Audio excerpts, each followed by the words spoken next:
அனைவருக்கும் வணக்கம். நம்ம வீட்டில் அடிக்கடி ஒரு பிரச்சனை தொடர்ந்துக்கிட்டே இருக்குது அப்படின்னா ஒன்றா முன்னோருடைய சாபம் இருக்கலாம், அல்லது நாம் முன்னோருக்கு செய்ய வேண்டிய ஒரு கடமையை செய்யாமல் இருக்கோம் அப்படின்னா கண்டிப்பாக, அதாவது சின்ன சின்ன பிரச்சனை கிடையாது, ஒரு குழந்தை பாக்கியம் இல்லாமல் இருக்கிறது, ஒரு வீட்டில் ஒருத்தங்களுக்கு திருமணம் ஆகாமையே தொடர்ந்து அந்த வம்சாவளி வந்துட்டு இருக்கிறது, அதே போல் திடீரென விபத்து நடக்கிறது, கையில் காசு பணம் தங்காமல் இருக்கிறது, தேவையில்லாத வம்பு வழக்குகளில் போய் மாட்டுறது, இந்த மாதிரி நிறைய பிரச்சனைகள் நம்மளுக்கு தொடர்ந்துக்கிட்டே இருக்குது அப்படின்னா கண்டிப்பாக நம்ம பித்ரு சாபமாக கூட இருக்கலாம் அப்படின்னு சொல்லுவாங்க.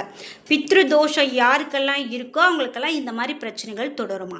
அப்படி இருக்கும்போது நாம் இந்த மாதிரி கோவிலுக்கு போய் வழிபாடு செய்கிறது நல்லது அப்படின்னு சொல்கிறாங்க. அப்படி நான் தமிழகத்தில் இருக்கக்கூடிய ஒரு அற்புதமான கோவில் பற்றி தான் நான் இந்த வீடியோவில் சொல்ல போகிறேன். முக்கியமாக இந்த பித்ரு தோஷம் மட்டும் இல்லை, எப்படிப்பட்ட பித்ரு தோஷமாக இருந்தாலும் சரி, எப்படிப்பட்ட தோஷமாக இருந்தாலும் சரி, இந்த கோவிலுக்கு ஒரு முறை போயிட்டு வாங்க, கண்டிப்பாக உங்களுக்கு சரியாயிரும் அப்படின்னு கை கட்டுறாங்க. அந்த கோவில் தான் நம்ம தமிழகத்தில் எங்கே இருக்குது, எப்படி போகணும், எப்படிப்பட்ட வழிபாடுகள்லாம் நம்ம செய்யணும், மேலும் இதனுடைய சிறப்புகள்லாம் என்ன, இது எல்லாம் நம்ம இந்த வீடியோவில் பார்த்து தெரிஞ்சுக்க போகிறோம். வீடியோ கண்டிப்பாக உங்களுக்கு ரொம்ப பயனுள்ளதாக இருக்கும், கடைசி வரைக்கும் பாருங்கள். நீங்கள் இந்த கோவிலுக்கு போயிருக்கீங்க அப்படின்னா கண்டிப்பாக மறக்காமல் உங்களுடைய கருத்துக்களை கமெண்ட் பாக்ஸில் பதிவிடுங்க. இது வரைக்கும் நான் போனதில்லை, உங்களுடைய இந்த வீடியோவை பார்த்து தான் தெரிஞ்சுக்கிட்டேன் அப்படின்னு சொன்னால் மறக்காமல் உங்களுடைய கருத்துக்களை சொல்லிடுங்க. நீங்கள் இன்னும் நம்மளுடைய சேனலை சப்ஸ்கிரைப் பண்ணாமல் இருந்தால் சப்ஸ்கிரைப் பண்ணிக்கோங்க. கூடவே இருக்க பெல் ஐகானை மறக்காமல் கிளிக் பண்ணிடுங்க. வாங்க வீடியோக்குள்ளே போகலாம். இந்த வீடியோவை பார்த்துட்டு இருக்கக்கூடிய உங்களுக்கு கருங்காலி மாலை ஒரிஜினலானது வேணும் அப்படின்னு நினைக்கிறீங்கன்னா இந்த வீடியோவுக்கு கீழே டிஸ்கிரிப்ஷனில் நான் ஒரு தொலைபேசி எண் கொடுத்துருக்கேன், அந்த எண்ணுக்கு தொடர்பு கொண்டு பேசி பாருங்கள். உங்களால் ஒரிஜினலான கருங்காலி மாலை வாங்கிக்க முடியும். இந்த கருங்காலி மாலை அணியிறதால என்ன பலன் கிடைக்கும் அப்படின்னு கேட்டிங்கன்னா, கண்டிப்பாக உங்களுக்கு இப்போ கெட்டதெல்லாம் நடந்துட்டுருக்கு, இதெல்லாம் மாறணும் அப்படின்னா இந்த மாதிரியான ஒரு நேர்மறையான பாசிட்டிவான எனர்ஜி கொடுக்கக்கூடிய இந்த கருங்காலி மாலையை நீங்கள் யூஸ் பண்ணி பாருங்கள். அதுக்கப்புறமா உங்கள் வாழ்க்கையில் கண்டிப்பாக நன்மையான பலன் அதிகமாக இருக்கும். இந்த வீடியோக்கு கீழே டிஸ்கிரிப்ஷனில் தொலைபேசி எண் கொடுத்துருக்கேன், அந்த எண்ணுக்கு தொடர்பு கொண்டு பேசி பாருங்கள். கண்டிப்பாக உங்களாலையும் கருங்காலி மாலை வாங்கிக்க முடியும். பருதியப்பர் கோவில் என வழங்கப்படக்கூடிய இந்த திருப்பருதி நியமம் அப்படின்னு சொல்கிறாங்க. இப்போது பருதியப்பர் கோவில் அப்படின்னு தான் அழைக்கிறாங்க. இந்த கோவில் எங்கே இருக்குது அப்படின்னு பார்த்தீங்கன்னா, தஞ்சாவூர் மாவட்டம் ஒரத்தநாடு வட்டம் மேலஉளூர் அருகில் இருக்கக்கூடிய பருதியப்பர் கோவில் பற்றி தாங்க நம்ம பார்த்துட்ருக்கோம். பிதுர் தோஷ நிவர்த்தி தலம் அப்படின்னு இந்த தலத்தை சொல்கிறாங்க. கண்டிப்பாக நமக்கு தோஷம் நிவர்த்தி ஆகுது, அதிலிருந்து நம்ம வாழ்க்கையே மாறுபடுது அப்படின்னு சொல்கிறாங்க. சோழ வளநாட்டு தேவார பாடல் பெற்ற 190 தலங்களை வரலாற்று ஆசிரியர்கள் காவிரி வடகரை தலங்கள், காவிரி தென்கரை தலங்கள் அப்படின்னு சொல்லி பிரித்து சொல்கிறாங்க. அந்த வகையில் சிதம்பரம் என பெரும் தில்லை முதலான ஈங்கோய்மலை ஈராக இருக்கக்கூடிய 63 திருத்தலங்களை காவிரி வடகரை தலங்கள் அப்படின்னும், திருவாட்போக்கி முதலான திருக்கோடி குழகர் ஈராக 127 தலங்களை காவிரி தென்கரை தலங்கள் அப்படின்னும் வழங்குறாங்க. அந்த வகையில் காவிரியினுடைய தென்கரையில் அமைந்திருக்கக்கூடிய தேவார தலங்களில் 101வது திருத்தலம் தாங்க நாம் இந்த தலம் பார்த்துட்ருக்கோம். இந்த தலம் திருஞான சம்பந்தருடைய 3வது திருமுறை பதிகம் பெற்ற சிறப்புடைய திருப்பருதி நியமம் அப்படின்னு சொல்கிறாங்க. பருதியப்பர் கோவில் அப்படின்னு சொல்லலாம். இந்த கோவில் பற்றி இன்னும் என்னெல்லாம் சொல்லணும் அப்படின்னு பார்த்தீங்கன்னா, தேவார திருவாசக பாடல்களை அருளிய சைவ சமயக்குறவர் நால்வராலும் இந்த தலம் குறிப்பிட்டு பாடப்பெற்றிருக்கக்கூடியது. இந்த கோவிலுக்கு, இந்த பருதியப்பர் கோவிலுக்கு நீங்கள் போயிருக்கீங்க அல்லது நீங்கள் தஞ்சை மாவட்டத்தை சார்ந்தவங்க அப்படின்னா கூட மறக்காமல் உங்கள் கருத்தை கமெண்ட் பாக்ஸில் பதிவிடுங்க. சிவபெருமானுடைய மகேஸ்வர வடிவங்கள் 25ல் ஒன்று நடராசமூர்த்தம். அவ்வாறு சிவபெருமான் விரும்பி நடனமாடிய திருத்தலங்கள் 12 அப்படின்னு சொல்லலாம். அந்த 12ல் இந்த தலமும் ஒன்று. சிவன் நடன தலம் அப்படின்னு சொல்லலாம். சிவபெருமான சூரியன் பூஜித்த போது பெற்ற தேவார தலங்களை 7 அப்படின்னு சொல்கிறாங்க. முக்கியமாக அந்த தலங்களில் ஒன்று தாங்க இது. சூரிய பகவான் தட்ச யாகத்தில் சிவபெருமானுடைய அனுமதி இல்லாமல் கலந்து கொண்டதாக ஸ்ரீ அகோர வீரபத்ரால் தண்டிக்கப்பட்டு அந்த தோஷ நிவர்த்திக்காக 16 சிவத்தலங்களில் சிவலிங்கம் பிரதிஷ்டை செய்து தோஷ நிவர்த்தி அடைந்தார் அப்படின்னும், அந்த வகையில் இந்த கோவிலில் சூரிய பகவான் சிவலிங்கம் அமைத்து வழிபட்டதாகவும் சொல்கிறாங்க. சூரிய பகவானுக்கு சிவன் நிந்தனைகள் ஏற்பட்டு அதற்கு பிராயச்சித்தம் ஏற்பட்டதால் இந்த கோவிலில் ஜாதக ரீதியாக பிதுர்காரகன் சூரியன், சனி, ராகு, கேது, மாந்தி ஆகிய பாவ கிரகங்களோடு இணைந்தோ அல்லது மேற்படி கிரகங்களால் இந்த பார்வை பட்டோ இருந்தால் அந்த ஜாதகருக்கோ அல்லது அந்த பரம்பரையினருக்கோ ஏற்படக்கூடிய பிதுர் தோஷத்துக்கு இங்கு பிரார்த்தனை செய்கிறதால நிவர்த்தியாகுது அப்படின்னு சொல்கிறாங்க. அதாவது உங்களுடைய தலைமுறையில் வந்த பாவம் கூட நீங்கும் அப்படின்னும், முக்கியமாக உங்கள் ஜாதக ரீதியாக எந்த விதமான தோஷம் இருந்தாலும் போக்கக்கூடிய ஒரு தலம் இந்த தலம் அப்படின்னு சொல்லலாம்.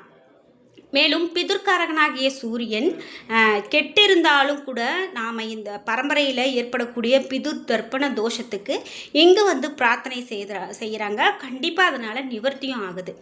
கார்த்திகை, உத்திரம், உத்திராடம் நட்சத்திரத்தில் பிறந்தவங்களுக்கும் சூரிய திசை நடக்கக்கூடியவங்களுக்கும் சிம்ம லக்னம் மற்றும் சிம்ம ராசியில் பிறந்தவங்களுக்கும் ஞாயிற்றுக்கிழமையில் பிறந்தவங்களும் சூரியன் உச்சம் பெற்றவங்களும் சித்திரை மாதம் பிறந்தவங்க, சூரியன் ஆட்சி பெற்றவங்க, ஆவணி மாதம் பிறந்தவங்க, சூரியன் நீச்சம் பெற்றவர்கள், ஐப்பசி மாதம் பிறந்தவங்க, பிரதி தமிழ் மாதம் முதல் தேதியில் பிறந்தவங்க இந்த தளத்தில் எழுந்தருள் இருக்கக்கூடிய விசேஷ மூர்த்திகள் ஆகிய சூரிய பகவான சிவபெருமான பிரதி தமிழ் மாதம் சுக்லபட்ச வளர்பிறையில் நான் முதல் ஞாயிற்றுக்கிழமையில் வழிபாடு செய்கிறாங்க. முக்கியமாக முதல் ஞாயிற்றுக்கிழமையில் வழிபாடு செய்கிறது மிக நன்மையை கொடுக்குது அப்படின்னு சொல்லலாங்க.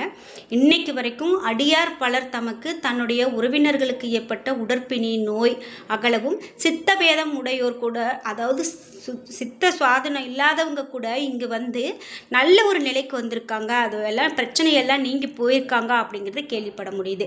தீர்த்த குளங்களில் நீராடி அருள்மிகு பருத்தியப்பரை வணங்கி இந்த தலத்தில் சில நாட்கள் தங்கி இருந்து நலம் பெற்று போகிறாங்க.